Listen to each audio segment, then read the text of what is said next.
ones. Yeah. And Jack and...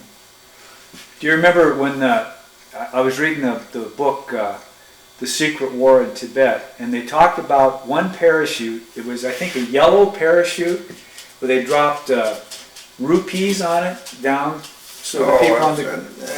impact. How'd that work? Well, it worked good. Yeah, but we didn't, not us, you know, we dropped cargo with it. What the hell, I wouldn't want to put a human being on it. Because as soon as that foot deployed out ahead of the parachute and the foot hit the ground, it closed the circuit in the parachute, and there was a cap in the skirt of the parachute that cut the reefing line, and it opened up probably about 150 feet off the ground. So you could be high and drop, and then it would open low. Yeah, that was drop high, keep out of gunfire, you know. Yeah. So you called that an impact chute? Yeah. Well, do you remember the flights that you took into Tibet? Do you remember that at all? Or? Flights? Yeah. Oh yeah. How could you forget? You know, it's beautiful. You know, you go up to 32,000 feet, you know, and depressurize down lower level. Shut up! What the hell's that dog at? You quit that.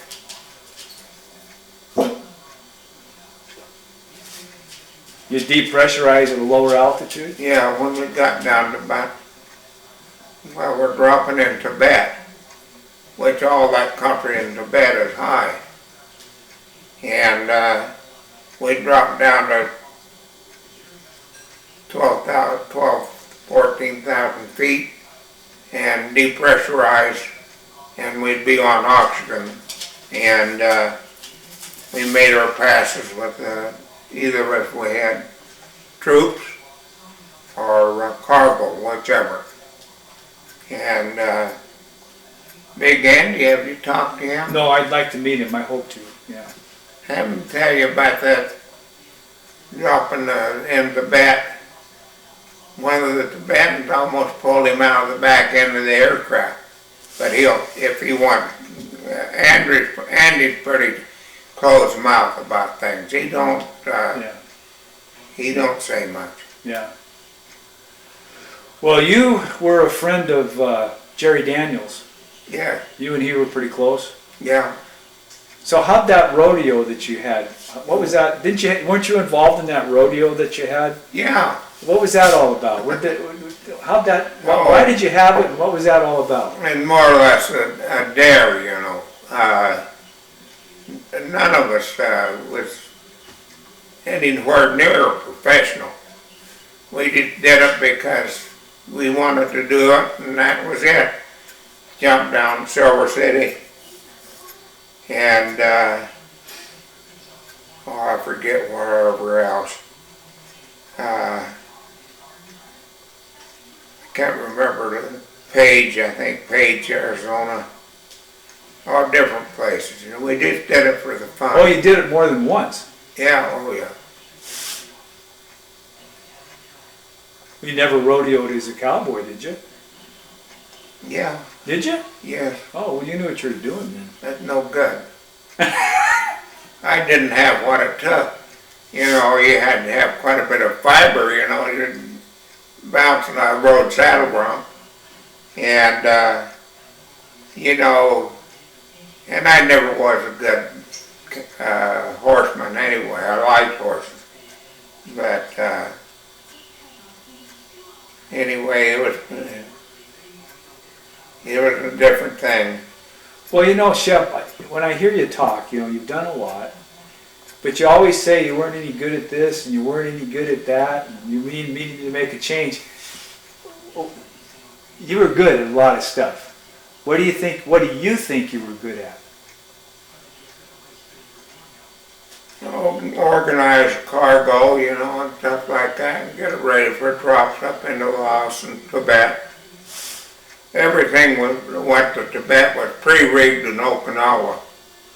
Jim McElroy, I don't know if you heard of him. I or have. not. But Jim McElroy is in charge of that. He had everything pre-rigged.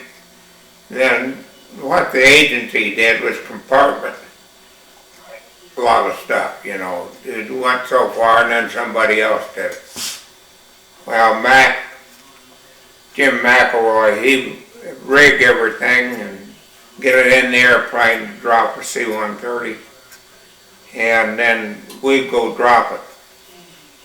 I think it really kind of upset Jim because he couldn't go on those flights, even though if it wasn't for him, he was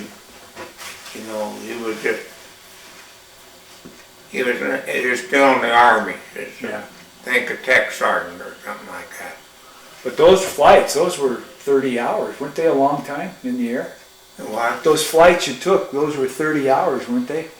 No. How long were they? We'd take off from Thailand and they might have been, because we'd take off from Thailand, go deep into Tibet and return. In fact, a couple of the airplanes just barely made it back, ran out of fuel. And we had extra fuel wing tanks out there on the 130s. Are you glad? Are you glad that you were able to do that kind of work? Oh yeah, look back at it. It's very satisfying. Survived. We lost those 3 people up in Laos, Smokejumpers, in a plane crash. We was real close to them. In fact, I went to the funeral of 2 of the big guys that was from Lime Passes, Texas. Yeah. And I went down there to the funeral, and I knew their folks. I knew the folks before even before that. Sylvester and Dottie.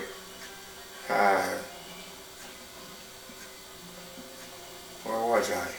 Well, no, I was just asking you if you really were satisfied and happy with the work that you were doing. We went to the funerals.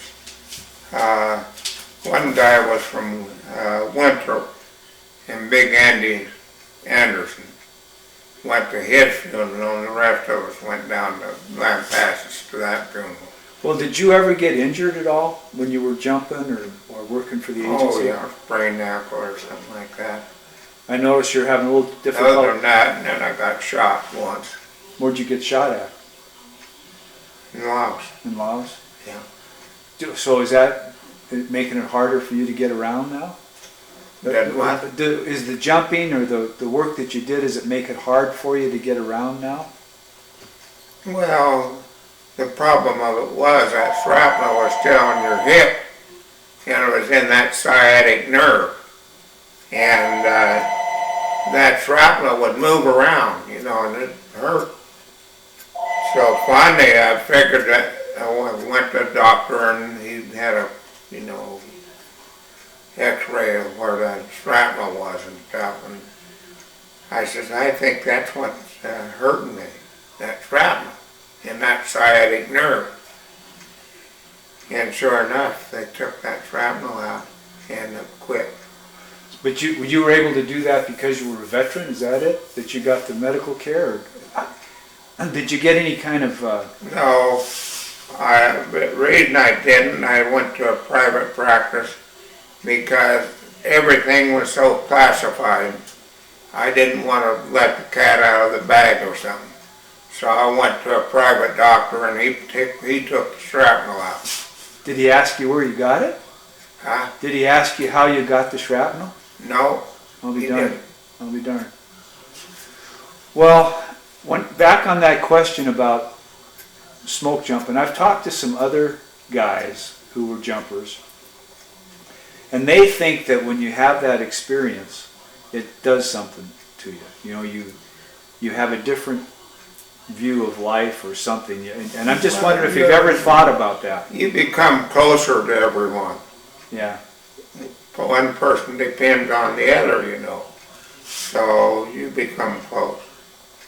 Yeah. Did you? And you you found it easy to rely on the other jumpers? Do what? To depend on the other jumpers? Did you do that? Oh yeah, you had to. You know, when you'd fly from Top Lay to someplace in Tibet, which is a long ways, I think the flights were probably over 20 hours. Yeah, maybe long. I don't know how long they were. I can't remember. And fuel was a critical situation with the airplanes.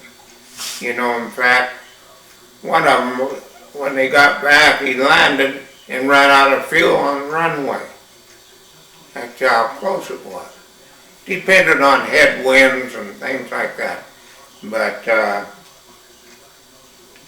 pilots were really good, the best.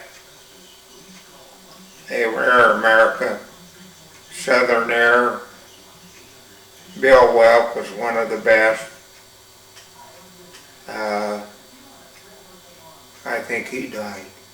Well, once you started doing that work, did you come back to McCall at all and work?